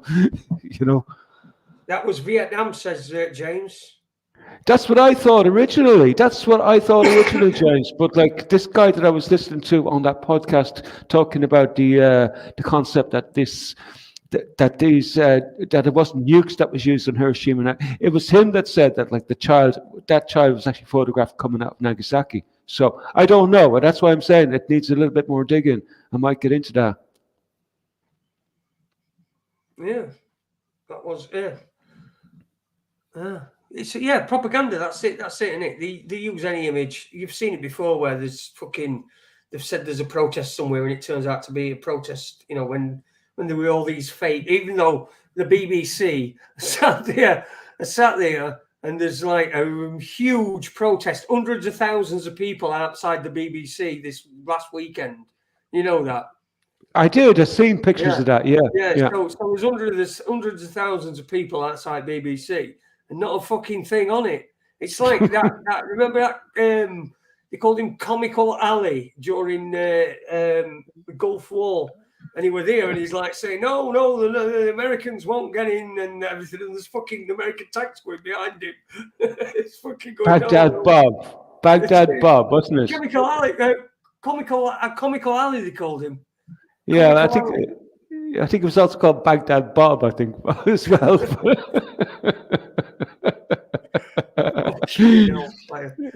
what it's like. The BBC don't mention it at all, and yet I know.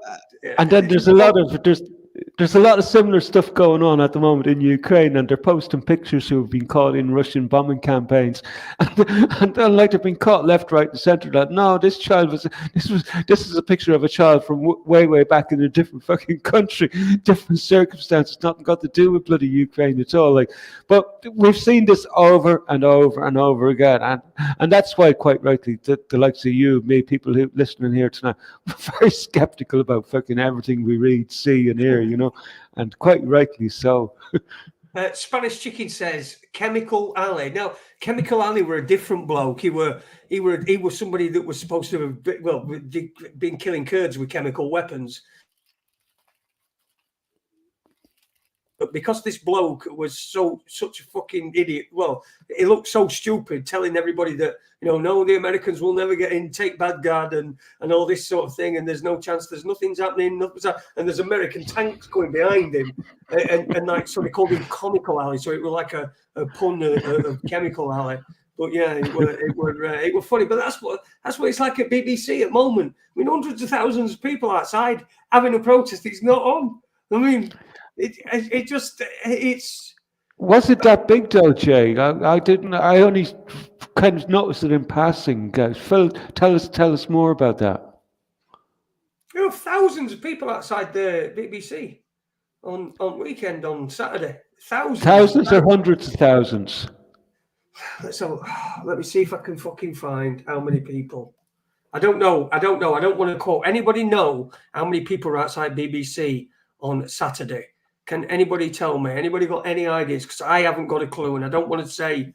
I heard it was a lot. But I can't imagine it would have been that big. Like it was just because I mean, like it's easy to mobilise several thousand at a protest in England. Like I know because I attended quite a few of them. Like I went on a lot of the poll tax protests, especially the ones in Brixton and in central London. They had a stage erected and people speaking on there. Vaccine. Oh, is that where Bridgen was speaking? I heard Bridgen was doing. Bridgen probably spoke there. Yeah, I know Matt Letitia spoke there, and a few people that were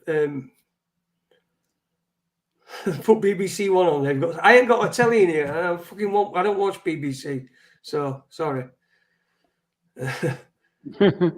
2000, I think. 2000.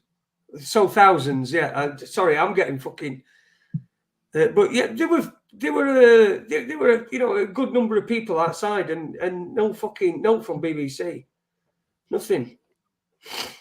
Don't be afraid, John. Look, you're going to meet this fucking shit all the time, because we're at the stage where everybody fucking distrusts everything, and like just find what you're comfortable fucking with, and don't give a fuck about everybody else. If look at me and Jay, for example, right?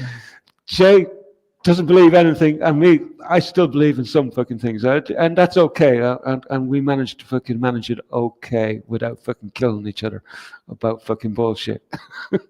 Well, we don't even raise voices. Never mind, fucking kill each other. Who cares? It's, your opinion's your opinion. You're entitled to it, and I'll listen to your opinion, but it's wrong if it's opposite. And that's okay. I don't mind being wrong. I don't have a monopoly on the truth. No, nobody has a monopoly on the truth. The truth is the truth. It can fucking stand for itself, and it don't need us to fucking to stand its corner. It can do it itself. Just when people wake up to it, that's all. We just have to wait. We have to wait on people. It's just a matter of time. But when they do, and I think there's probably going to be big moves this year. And like I say, I think that whatever it is, we're going to get it to an end, whether it's complete and utter dictatorship and everything that we're fearing. And because you've got to remember that the people, they've dragged it out so long, and I think they've got to the point where the people now who have got sort of the most power and the most are the younger people, 23, 24-year-olds, and they've grown up with it. So they don't really see it as the same threat as we do, because it's only a minor threat. And I think that's where we're getting to, a point where they're hoodwinked. We've been throughout the generations, we've been more and more hoodwinked, until it's got to this point. And I do think that it's going to go one way or other. And let's just get it fucking out of the way, get it sorted, and so we can live as fucking lives. Well, all we got to but keep in mind that, like, in the meantime, because this could play out, it could take a few years for this war to play out, and we just need to just. I don't think that's it. I think once it happens, I think all the stuff that's the scenery that's put around us, I think that's what people are going to see it for what it is. They're going to see that scenery. So we're not going to be at a point where we have to wait and see what happens in this war, because we're going to realize that that's just scenery. That's just something outside. We can go our own way, no matter what whatever they're doing. That's when it will turn. When people do see that, it will turn. And that's how people have got to see things, as scenery. Everything around them, it's scenery. I know you've got to cope with it. You've got to cope with its consequences, but it's scenery. Concentrate on yourself. Make sure you're okay. Make sure all your family's okay, as far out as you can. Make sure everybody's okay. And then the rest has got to take care of itself. Because if everybody starts to wake up, they're going to all start to realize that that's what they've got to do. And then everyone's going to do it, put their house in order. It shouldn't take fucking long. But no, there's definitely some sort of there's definitely something happening. I'm seeing it here in Ireland. I don't know if you've been following what's been going on in Ireland. This whole, especially around this immigration issue, and it's really kicking off on the East Wall in Dublin, North Dublin in particular. Everybody's up in arms now about this fucking relentless importation of foreign migrants, and quite rightly so. These people are just being dumped. We've got endless trouble coming from sort of imported problems, and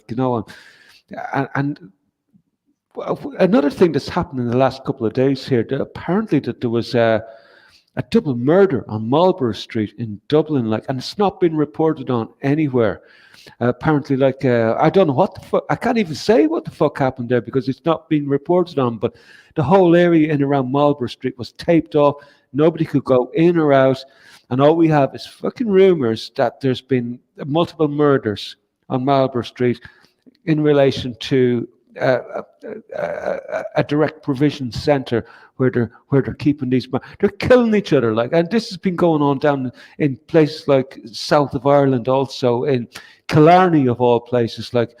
It's like these migrants are fucking killing each other in these places. And What? And I think the people are starting to see this shit going on. So now we've got fucking mass protests going on around the country, and I don't know whether it's been orchestrated to have this effect or not, but I don't think so. I think the reason for importing so many migrants is probably political, and probably a way of changing the voting demographics so that like the main parties can sort of like consolidate their power by giving freebies to people who are imported in, by buying their votes and giving them freebies. That's because like we're in a situation here in Ireland where both of the main parties, they're in the minority. Things are so bad here that the main opposition parties have had to join together to hold on to power. That's how bad things have got. That's how much disrespect they have in this country. So I see what's going on with these with this immigration issue. Is what's going on in America. They're trying to change the voting demographic. What's John saying there, Jimmy? Have you seen the frozen chips added around? It's a mixed race family, and the selling quote was, "For a new generation." Yeah, for a new generation of political power. Is the way I see it. Anyway. Anyway, we're happy, aren't we? I tell you what, I've never been this happy in all my fucking life. I swear to God. And as bad as the fucking world seems, I'm getting happier by the day. And the whole thing could fucking blow up in a massive fucking nuclear fucking bomb tomorrow, and I wouldn't give a fuck. I'd probably be even happier again. Couldn't give a fuck. Life is great. Exactly. Great to be here. Great to be fucking here in these times. We're positive fuckums, aren't we? Rather than negative fuckums. Like Dinny's a negative fuckum. He's like a fuckum. When he says fuckum, he means I want to go and fucking, smash him in the face and fucking beat his fucking, pull his eyes out in front of his fucking weeping mother. That's Dinny's fuckum. But our fuckum is just like, I'll just sit here and not do it, and you carry on doing whatever you do. And that's it's different fuckums, isn't it? Bring on the negativity. The more negative it gets, the more positive I guess. No, don't bring on the negativity. We don't want that. Negativity is fucking No, I tell you what, one thing I've noticed about myself, my interaction with these times we're in, is like the more negative it gets, I seem to get more positive. And I don't know why that is, but I feel like it's sort of like leading on to a crescendo of some sort of a positive outcome, because things can't get any fucking worse. And they're not like I have a very, very positive outlook on all these fucking crazy happenings. Very, very positive. As crazy as it sounds, Yeah. But when you get out of this, are you going to go? Don't fucking send me back there. For fuck's sake, don't send me back there. When it ends, when it all goes. I do. I feel and like they come to you and they go, right, you've got a choice. You've been all right, so you've got a choice. You can go and do this, or you can go back to there and do something else. I mean, don't send me fucking back there. I would have imagined, Jay, that I would have said that the last time around. I said, "Oh, do I have to? I don't want to do it again." No, you have to. Oh, all right, come on then. Here we go. In for a penny, in for a pound. Oh no, fuck that. No, if you said, I'll just go. Have you got all else? You got all impact. What about the debauchery of the fall of the Roman Empire? Well, I'd much rather do that.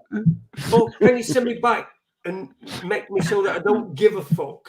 You know what I mean? It's somewhere. No. Oh yeah. Yeah, you've got to go fucking back. You've got to go back. Believe in Jesus. We all love Jesus. I love Jesus. Absolutely. I think he's great. I think he's kept a fucking. He's one of the greatest fucking jailers, jail wardens things that there's ever been. Did he says, "Excuse me, Jason, you're a right grumpy cunt." Would you believe the Irish starved on an island surrounded by fish? That's fucking bit insensitive, that residue, but. Yeah, that's a whole other rabbit hole you could go into. Yeah, that is a right rabbit hole. We don't want to go down that. We don't want to fucking. I think we're gonna quit it anyway, because we only do an hour and a half on a Friday, and we've done 2 hours now. nearly. And if I cut this off, it'll go out on Odyssey. You know, last time when I was doing it, when I finished. Exactly. So I says, I'll get it off, and I got it off, and it worked exactly 2 hours and 1 second. good night, everyone, and we'll let Jay get this fucking sort of go up on Odyssey. So I'll let you round up there. Thanks, everyone. By the way, thanks for tuning in. Subscribe to Rumble. We're back. You're back on Tuesday, and I'll be back. I'll be back in a couple a week on Tuesday. So there's the Rumble channel, by the way. Ben Emily Jones on. Until then, I'll leave you in the capable hands of Jimmy and Robert. On Raconteurs News, look out for what's going to be going on. It might be on Health Freedom, or it might be on Raconteurs News. Look at them both, subscribe to both. Don't forget to watch Cookie as well, and Steve Turgoose. Mondays and Wednesdays for Cookie, and the Chocolate Starfish Troopers, and Steve Turgoose on a Thursday, I do believe, the Mystery Show. Yes. Jimmy O's going to be back in February. Keep watching all these good people. Take it easy, everybody. See you later. Bye. Bye.